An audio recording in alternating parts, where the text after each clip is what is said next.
السلام علیکم دوستو، میں ہوں کے نیازی کمانڈو۔ آج کا میرا موضوع ہے مسلمان۔ ہیڈ لائن: آج مسلمان ذلیل کیوں؟ بھائیو، تم اپنے آپ کو مسلمان کہتے ہو اور تمہارا ایمان ہے کہ مسلمان پر خدا کی رحمت ہوتی ہے، مگر ذرا آنکھیں کھول کر دیکھو، کیا خدا کی رحمت تم پر نازل ہو رہی ہے؟ آخرت میں جو کچھ ہوگا وہ تو تم بعد میں دیکھو گے، مگر اس دنیا میں تمہارا جو حال ہے اس پر نظر ڈالو۔ اس پاکستان میں تم 24 کروڑ ہو، تمہاری اتنی بڑی تعداد ہے کہ اگر ایک ایک شخص ایک کنکری پھینکے تو پہاڑ بن جائے، لیکن جہاں اتنے مسلمان موجود ہوں وہاں سب خدا سے پھرے ہوئے اور فکر اسلامی سے بہبہرا لوگ تم پر حکومت کر رہے ہیں۔ تمہاری گردنیں ان کی مٹھی میں ہیں کہ جدھر چاہیں تمہیں موڑ دیں۔ تمہارا سر جو خدا کے سوا کسی کے آگے نہ جھکتا تھا اب انسانوں کے آگے جھک رہا ہے۔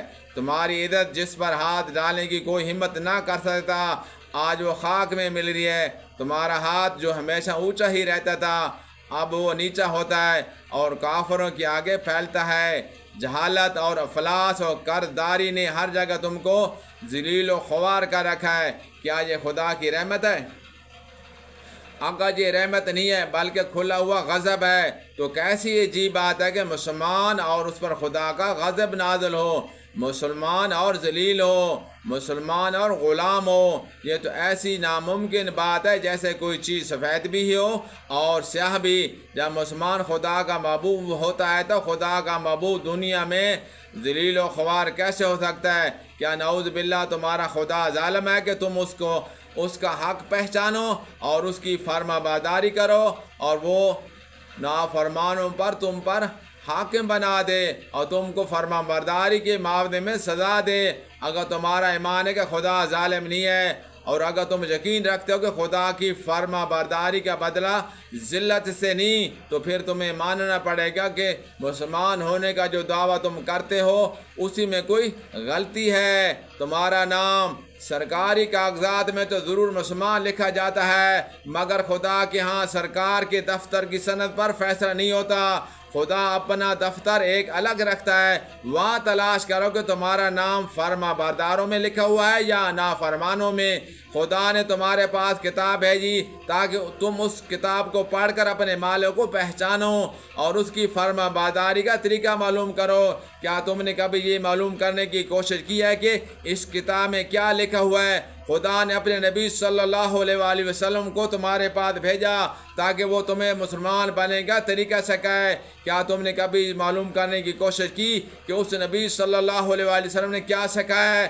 خدا نے تم کو دنیا اور آخرت میں عزت حاصل کرنے کا طریقہ بتایا، کیا تم اس طریقے پر چلتے ہو؟ خدا نے کھول کر بتایا کہ کون سے کام ہیں جن سے انسان دنیا اور آخرت میں ذلیل ہوتا ہے۔ کیا تم ایسے کاموں سے بچتے ہو؟ بتاؤ تمہارے پاس اس کا کیا جواب ہے؟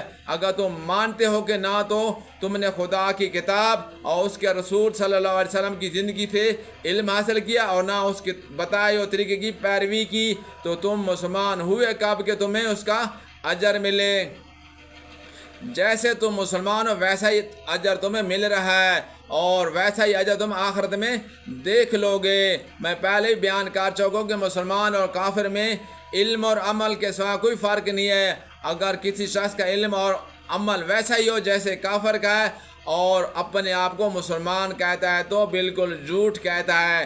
کافر قرآن کو نہیں پڑھتا اور نہیں جانتا کہ اس میں کیا لکھا ہوا ہے۔ یہی حال اگر مسلمان کا بھی ہو تو وہ مسلمان کیوں کہلائے؟ کافر نہیں جانتا کہ رسول صلی اللہ علیہ وسلم کی کیا تعلیم ہے اور اب آپ صلی اللہ علیہ وسلم نے خدا تک پہنچنے کا کیا راستہ بتایا ہے۔ اگر مسلمان بھی اسی طرح ناواقف ہو تو وہ مسلمان کیسے ہوا؟ کافر خدا کی مرضی کی پر چلنے کی بجائے اپنی مرضی پر چلتا ہے۔ مسلمان بھی اگر اسی طرح خود سر اور آزاد ہو، اسی طرح اپنی ذاتی خیالات اور اپنی رائے پر چلنے والا ہو، اسی خدا سے بے پرواہ ہو اور اپنی خواہش کا بندہ ہو تو اسے اپنے آپ کو مسلمان یعنی خدا کا فرما بردار کہنے کا کیا حق ہے؟ کافر حلال و حرام کی تمیز نہیں کرتا۔ جس کام میں اپنے نزدیک فائدہ یا لذت دیکھتا ہے اس کو اختیار کرتا ہے، چاہے خدا کے نزدیک وہ حلال ہو یا حرام۔ یہی رویہ اگر مسلمان کا ہو تو اس میں اور کافر میں کیا فرق ہوا؟ غرض یہ کہ جب مسلمان بھی اسلام کے علم اور عمل سے اتنا ہی کوڑا جتنا کافر ہوتا ہے، اور جب مسلمان بھی ویسے سب کچھ کرے جو کافر کرتا ہے تو اس کو کافر کے مقابلے میں فضیلت حاصل کیوں ہو، اور اس کا حشر بھی کافر جیسا کیوں نہ ہو؟